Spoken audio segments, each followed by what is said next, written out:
tedak sinten. Assalamualaikum warahmatullahi wabarakatuh. Kawilujengan gabasan warasan saha katentraman hawit sing rahmating Gusti ingkang ngurwanti jagat. Mugi tansah kasarira dumateng kula kaliyan panjenengan sedaya. Ingkang kinabektan para sesepuh menyang pinisepuh ingkang anggung mestuti dumateng pepaying kautamen. Sumawana para sangyaning para rawuh kakung saha putri ingkang suhu pantes sinugata ing pakurmatan. Para sesepuh saha para tamu ingkang tansah winantu ingkang suka basuki. Sumangga kula nderekaken panjenengan sedaya ngunjukaken raos syukur wonten ngarsaning Gusti Allah ingkang Maha Agung. Ingkang sampun paring rahmat kaliyan hidayah dumateng kula tuwun panjenengan sedaya. Satemah kita sedaya saged makempal wonten ing dalemipun Bapak Santosa. Saperlu mangeti adicara tedak sinten kangge putranipun Bapak Santosa inggih punika Fatan. Kaparenga kula minangka cumantaka kinen nglantaraken rantaran adicara tedak sinten ing sonten punika. Sepisan non inggih pembukaan. Kaping kalih inggih punika atur pembagia harja saking Sahibul Hajat. Kaping 3 acara inti inggih punika tedak sinten. Kaping sekawan penutup. Bapak lan Ibu sedaya ingkang sami rawuh mekanten rantaman adicara tedak sinten ing sonten punika. Saderengipun adicara tedak sinten dipun wiwiti, sumangga sareng-sareng maos basmalah. Bismillahirrahmanirrahim.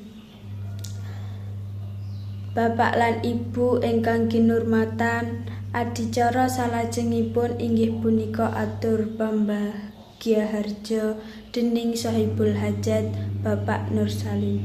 Kula sumanggaaken. Nuwun matur nuwun. Para rawuh ingkang kinurmatan, ngengeti wekdal ingkang sampun dungkap yang langkung prayogi menawi adicara menika enggal dipun wiwiti. Tumampak ing adicara angka setunggal inggih punika pembukaan. Sumangga adicara menika dipun wekasi dedonga dedasar agamanipun piyambak-piyambak. Dedonga karo nderekaken sumangga.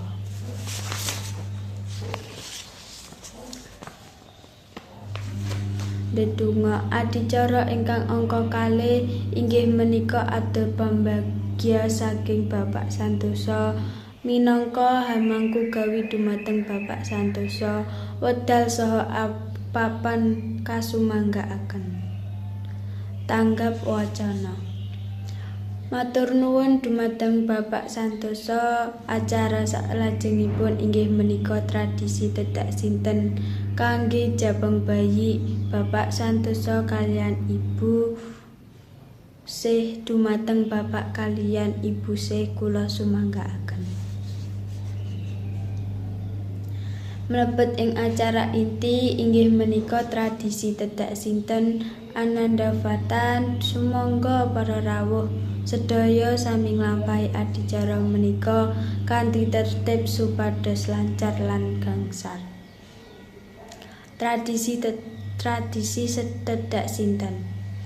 Tata caranipun ingkang angka setunggal inggih menika midak jadah pitung werna.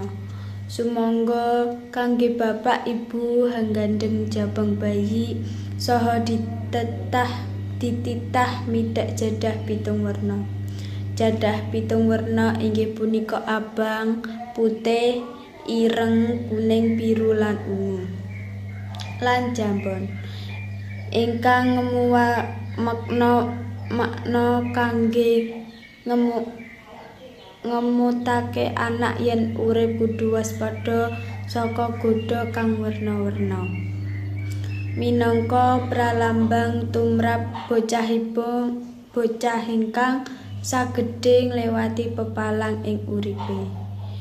Urip iku boten gampang nanging kabeh alangan sing dirasake semangke mesti bakal wonten mergi ingkang padhang tumuju kamulyan lan kasentosan.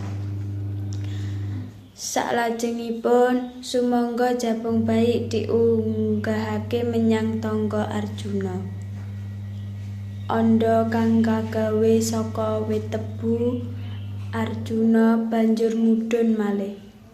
Tebu saka ukara antebing kalbu, ingkang ngandhut teges tekad kang mantep. Tebu Arjuna panglambangaken supaya bocah lelakone kadosta Arjuna ingkang hanggadhahi watak satriya lan duweni tanggung jawab. Lelakone apik lan seneng tetulung, mbela kebenaran lan ngabekti marang negara. Angka 3 sumangga Jabang Bayi dipunlebokaken wonten lebetipun kurungan pitik. Jabang Bayi kedah milih piranti kang sampun dicawisaken wonten ing lebet bokor. Angka 51 inggih menika adicara nyebar udi-udi ingkang awujud beras kuning lan dhuwit. Dumateng perwakilan keluarga bapak kalian ibu C kasumanggaken. Angka gangsal sumangga Jabang Bayi didusi kalian kembang setaman.